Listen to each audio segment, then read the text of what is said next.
요한복음 2장에 나오는 가나의 혼인잔치에서 행하신 이적, 표적에 대해서 하나님 말씀을 나누도록 하겠습니다.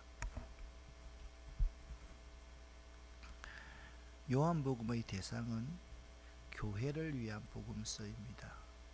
그렇기 때문에 요한복음은 1장부터 바로 예수의 신성을 강조하고 있습니다. 그러니까 서론이 필요 없습니다. 모든 사람이 예수가 누구인가를 알고 있다라는 전제하에서 요한복음을 기록해 나가고 있습니다.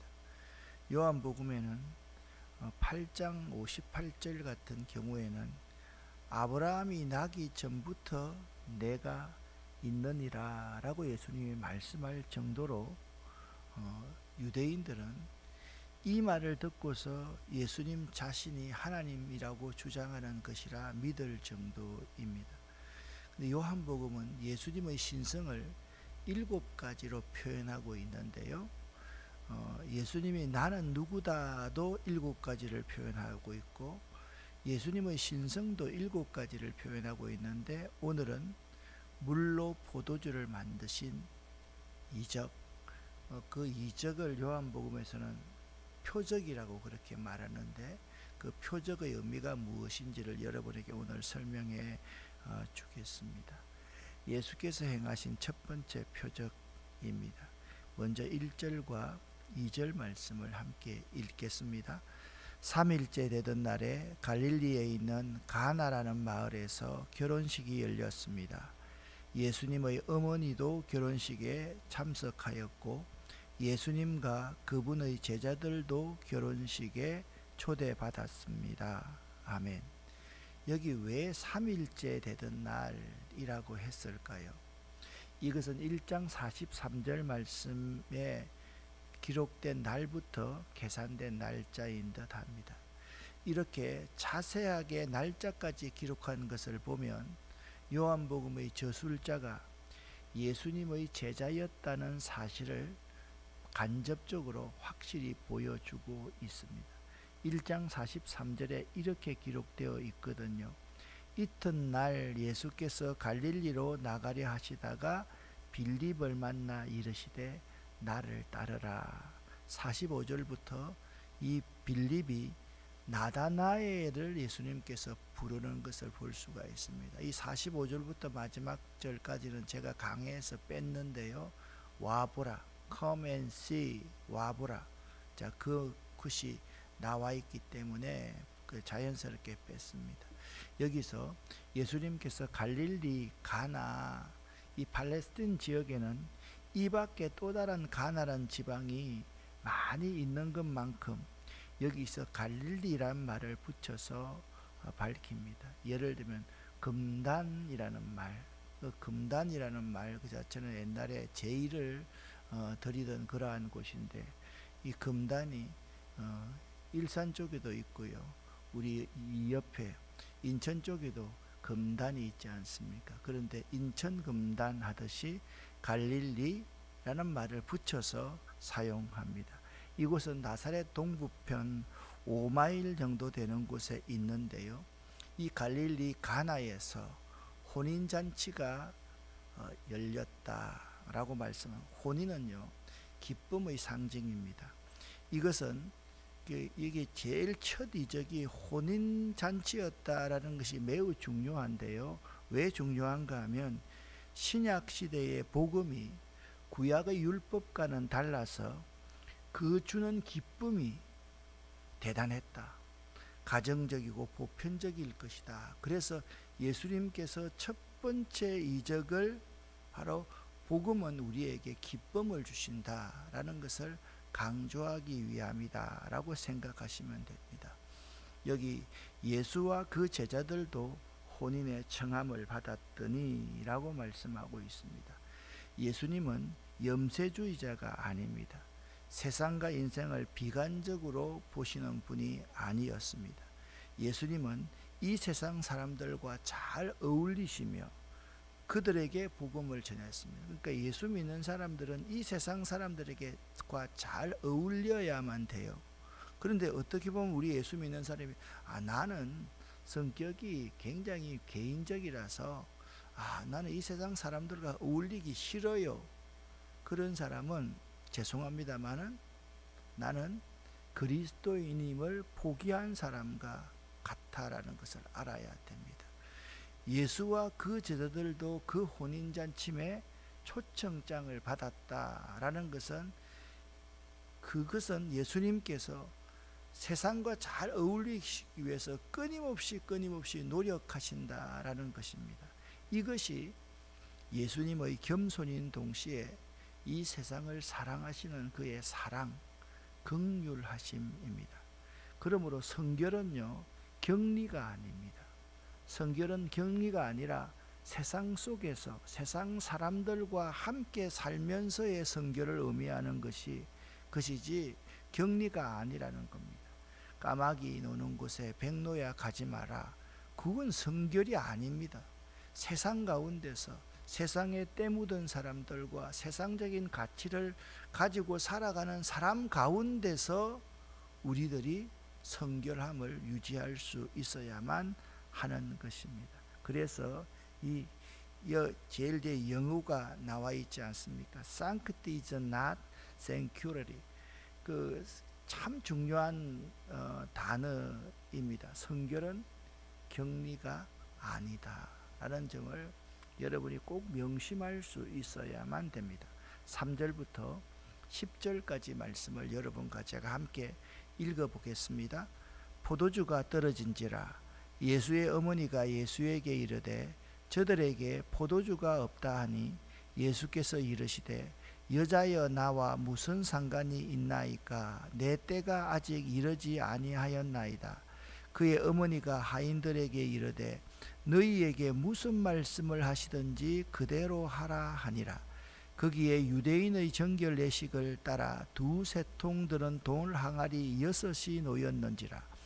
예수께서 그들에게 이르시되 항아리에 물을 채우라 하신즉 아기까지 채우니 이제는 떠서 연회장에게 갖다 주라 하시매 갖다 주었더니 연회장은 물로 된 포도주를 맛보고도 어디서 났는지 알지 못하되 물 떠온 하인들은 알더라. 연회장이 신랑을 불러 말하되 사람마다 먼저 좋은 포도주를 내고 취한 후에 낮은 것을 내거늘 그대는 지금까지 좋은 포도주를 두었도다 하니라. 아멘. 이 사건은 예수께서 최초의 이적을 행하신 상황과 당시의 생활 풍습을 정확하게 이해하는 것으로 바라보아야만 합니다. 어떤 사람들은 예수님의 첫 번째 이적이 물로 포도주를 만드신 것이기에 술을 마음대로 먹어도 된다고 말하기 때문입니다. 그 당시 팔레스타인에게 있어 팔레스타인 지방에서는 생활이나 잔치에 포도주가 매우 중요하게 사용되었습니다. 당시 포도주는 팔레스타인 지방에 있어서 일반 음료였고요. 다른 나라에서처럼 유흥과 오락을 위한 것이 결코 아니었습니다. 팔레스타인 지방은 사막과도 같아서 물이 매우 귀하였기 때문에 과즙으로 된 음료가 필요했는데 이 과즙으로 된 음료가 바로 포도즙이었다라는 점을 알아야만 됩니다. 특히 포도주는 잔치에 있어서 그 잔치에 기쁨을 주는 음료로 사용되었기 때문입니다. 그러니까 잔치가 기쁨이라면 잔치의 흥을 돋구게 하는 것이 포도주였는데 이 포도주가 떨어졌다. 그 점이 이 잔치에서 매우 중요한 것입니다. 유대인의 제사장이나 나시린과 같이 특정한 직분과 관련된 사람에게는 포도주 사용이 금지되었고요. 복음은 항상 정제되었음을 알아야만 합니다. 그래서 세례 요한은요, 와인 앤 리커, 포도주와 독주를 먹지 못하도록 아예 성경에 기록이 되어 있습니다. 사도 바울도요, 술 취하지 말라. 이는 방탕한 것이니 오직 성령의 충만함을 받아라 라고 명하고 있습니다. 우리들은 이 첫 번째 표적에서 예수님의 어머니와 예수님의 대하에 주목해야만 하고요. 그리고 연회장과 하인들의 반응과 사람들의 반응에 유의하면서 이 본문을 읽을 수 있어야만 합니다. 3절과 4절 말씀을 보면 이런 말씀이 있습니다. 이 기쁨의 잔치에 기쁨의 흥을 돋구는 포도주가 떨어졌습니다. 그런데 포도주가 떨어졌을 때 예수의 어머니가 예수께 아뢰고 있다라는 모습을 배워야만 합니다. 우리는 요한복음을 기록한 의도를 잘 모르면, 요한복음은 첫 번째부터 교회에 대한 복음이다, 예수의 신성을 드러내고 있다 말씀드렸지 않습니까? 그러면 처음부터 예수의 어머니 마리아는 무엇이 부족할 때 당연히 누구에게 아뢰야만 되겠습니까? 예수님께 아뢰야만 했습니다. 이것이 아직까지 내 때가 안 되었다, 그게 아닙니다. 마리아는 믿음으로 예수께서 그 기적을 일으켜 주시기를 요청하고 있는 것이 요한복음의 시작입니다. 그래서 예수님을 향한 예수의 어머니의 첫 기적을 베풀어 주시기 위한 청원이 오늘 본문의 내용이다. 근데 여기 말하면 예수님께서 자기 어머니들을 여자여라고 말씀하고 있는데, 이건 하대하는 말이 아닙니다. 여기서 예수님께서 어머니를 향하여 여자여라고 하신 것은 분명한 뜻이 있습니다. 요한복음의 기록 목적을 알면 더 그 뜻을 알 수가 있습니다. 메시아의 공적 역사에 있어서는 하나님의 뜻만을 주장하고 혈통적인 모친의 권세는 간섭할 수 없는 것입니다. 그 점에 있어서는 예수님의 어머니도 하나의 여자의 지위를 가질 뿐이라는 사실을 우리는 알아야만 합니다. 그리고 여기 내 때가 아직 이르지 아니하였나이다 라고 말씀하고 있는데, 이 내 때라는 단어는 메시아적인 영광을 나타낼 때 사용합니다. 그가 물로 포도주를 만드신 것은 그냥 잔치에 흥을 돋구기 위해서 포도주를 만들었다라는 것이 아니라 2장 11절 말씀 보면 요한복음의 기록과 똑같이 제자들로 하여금 그를 메시아로 확실히 믿게 하려는 의도가 있었기 때문에 내 때가 아직 이르지 아니하였다라는 메시아의 영광이라는 표현을 사용하고 있는 것입니다. 자, 그의 어머니가 하인들에게 말씀합니다. 너희에게 무슨 말씀을 하시든지 그대로 하라, 그렇게 말씀하고 있습니다. 문제가 생겼을 때 문제 해결의 비결은 이 어머니의 말씀입니다. 무슨 말씀을 하시든지 그대로 하는 것이 문제 해결의 비결입니다. 거기에 유대인의 정결 예식을 따라 두 세통들은 돌 항아리 6이 놓였는지라 말씀하고 있습니다. 유대인의 가정에는 연회할 때 물을 많이 사용하기 위하여 돌 항아리를 거의 모두가 비치해 두었습니다. 그것은 주로 식사 전후에 손을 씻는 예식을 행하기 위함이었습니다. 예수님은 이런 번잡한 예식을 변화시켜서 맛있는 신약의 종교 포도주는 기독교를 상징한다고 말씀드릴 수 있는데요, 복음으로 변화시키신 분입니다. 그것이 물로 포도주를 만드신 비유의 의미입니다. 여기 두 세통들은 돌 항아리 6이 놓였는지라 그렇게 말하는데, 두 통들은 항아리는 약 77리터이고요 세 통들은 항아리는 115리터 정도에 해당하는 항아리입니다. 그러니까 이렇게 큰 항아리가 6개씩이나 있었다라는 것은 이 본문이 분명한 의도를 가지고 우리에게 말씀하고 있습니다. 예수님께서 만드신 포도주의 분량을 정확하게 말씀하고 있으며 그의 이적의 놀라운 사실을 지적하려고 거의 100리터 정도 되는 것이 6통 정도 있었다라면 예수님께서 600리터 정도를 만들었다라고 여러분 생각하시면 됩니다. 그래서 보시면 20리터 우리 이만한 말통 있지 않습니까? 그 말통 30개 정도의 포도주를 만드셨기 때문에 충분히 거기 참석한 많은 축하객들이 먹고도 즐길 수가 있었다라는 것을 말씀해 주고 있습니다. 예수께서 그들에게 말씀하십니다. 항아리에 물을 채우라 하신즉 이 종들이 아기까지 물을 채웠다라고 말씀하고 있습니다. 여러분이라면 예수님의 말씀에 대꾸하지 않고 포도주가 떨어졌는데 항아리에 물을 채우라 하면 채우시겠습니까? 여러분 어떠십니까? 내가 예수가 아니지만 내가 여러분에게 돈이 떨어졌는데 여러분 스스로에게 자, 신발을 벗어라 그러면 신발 벗겠습니까? 신발 팔아먹으려고 신발 벗어라 하는 줄 알지 않겠습니까? 이것이 매우 중요한 말씀입니다. 그 종들은요 아무런 대꾸하지 않고 항아리에 채우기 시작했는데 예수님은 단순하게 항아리에 물을 채우라고 했는데 이 종들은 물을 어디까지 채웠습니까? 아기까지 채웠다라고 말씀하고 있습니다. 이 종들도 예수님에 대한 믿음이 있었음을 요한복음을 기록한 저자는 분명히 말씀하고 있습니다. 만약 우리 주님께서 여러분과 저에게 포도주가 떨어졌는데 물을 채우라 하면 순종할 수 있기를 바랍니다. 물을 채우라 하면 여러분과 제가 아기까지 채울 수 있기를 바랍니다. 문제가 있으면 그 문제만을 위해서 기도하지 말고 문제에 파생된 모든 것까지 다 해결해 주십시오 라고 기도할 수 있어야만 하는 것입니다.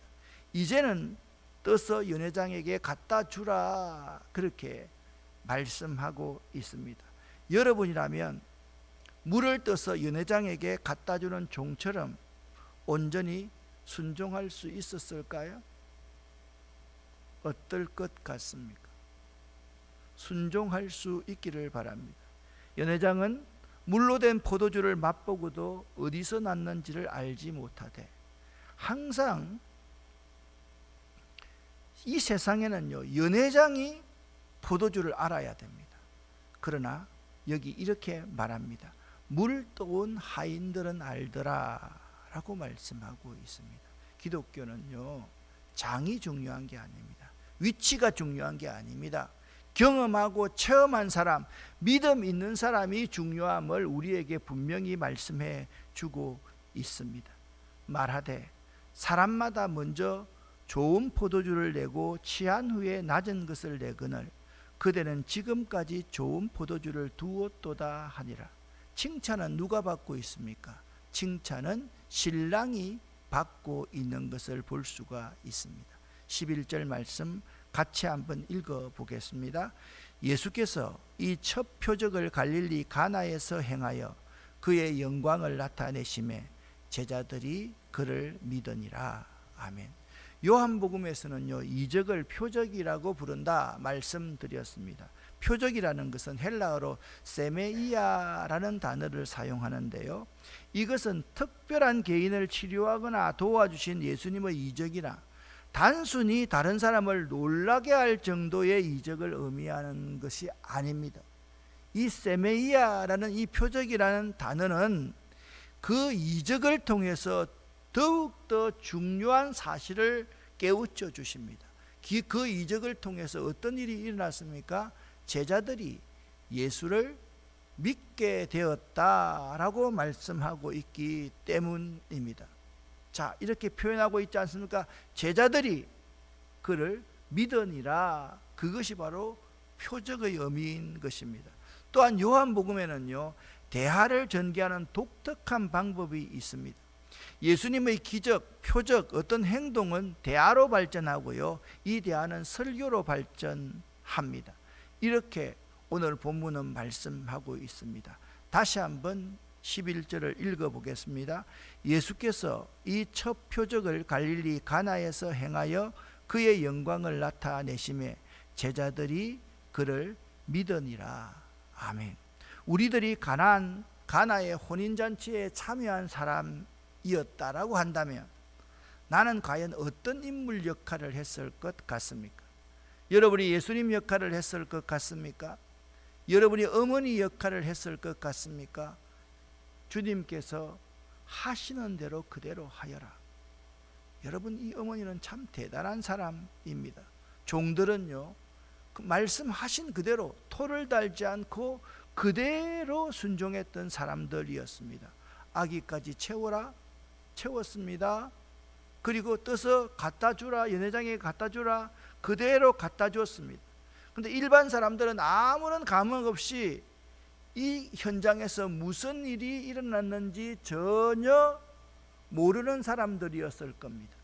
혼인잔치의 모든 것을 주장하는 신랑은 그 혼인잔치에 예수님께서 참석하셨기 때문에 그가 칭찬을 받았습니다. 모든 집에는 나중에 물 타서 포도주 내놓는데 당신은 말이야 가면 갈수록 맛진 포도주를 내놓는구만. 정말 멋진 사람이야. 예수님 때문에 그 신랑은 칭찬받는 사람이 되었습니다. 그리고 마지막 제자들입니다. 이 놀라운 이적, 이 표적을 보고서 그들은 예수를 믿었다라고 말씀하고 있습니다. 여러분은 어떤 사람인 것 같습니까? 어떤 역할을 했을 것 같습니까? 내가 지금은 설교 시간이니까 한 사람씩 물어보지 못하지만 오늘 이 이후에 내하고 교회에서 만나면 이 질문을 할 테니까 내가 어떤 역할을 했을 것 같아 라고 대답할 수 있기를 바랍니다. 아마 우리 김 집사님 같은 사람은 워낙 교회 자주 오니까 오늘부터 내 안 만나려고 교회 안 올지 모르겠지만 내가 물어보겠습니다. 오늘 말씀의 결론을 맺습니다. 나의 삶의 잔치에는 이런 극적인 기쁨이 있습니까? 여러분의 삶은 기쁩니까? 부족하다고 날마다 그렇게 불평만 하지 않습니까? 부족한데 예수께 그 부족함을 아뢰지 않고 세상적으로 그 부족함을 채우려고 하지 않습니까? 어떻게 하면 이런 극적인 기쁨을 나의 삶의 잔치에서 만들 수 있을까요? 오늘 두 가지 기도 제목입니다. 첫 번째, 여러분의 삶의 잔치에 반드시 예수가 계셔야지 기쁨의 잔치를 만들어 갈 수 있습니다. 믿으십니까? 믿으십니까? 여러분의 삶에 항상 예수님이 계셔야만 합니다. 그리고 그 잔치에 극적인 기쁨을 가지기 위한 또 한 가지 비결은 순종입니다. 온전한 순종입니다. 여러분이 예수님과 함께 항상 여러분의 삶을 살아가고 여러분의 삶에서 항상 그 주님의 말씀에 온전히 순종할 수 있는 여러분 될 수 있기를 예수 이름으로 간절히 축원합니다. 시작하기 전에 말씀드렸던 사라를 위해서 기도해 주시고 모든 검사 과정에서 아무런 문제가 없이 일주일 후에 수술할 수 있도록 기도해 주시고 우리 할라 이 개가 이웃을 해치지 않도록 안전하게 돌아올 수 있도록 기도해 주시기를 부탁을 드립니다. 주여 믿습니다. 3번 부르짖는데 이 의미는 이렇습니다. 나는 주님을 믿습니다. 첫 번째 믿습니다. 나는 주님의 그 약속의 말씀을 믿습니다. 두 번째입니다. 세 번째 믿습니다 라는 의미는 그 약속의 말씀이 지금 나에게 이루어짐을 믿습니다 라는 의미입니다. 주여 믿습니다. 3번 고백합니다.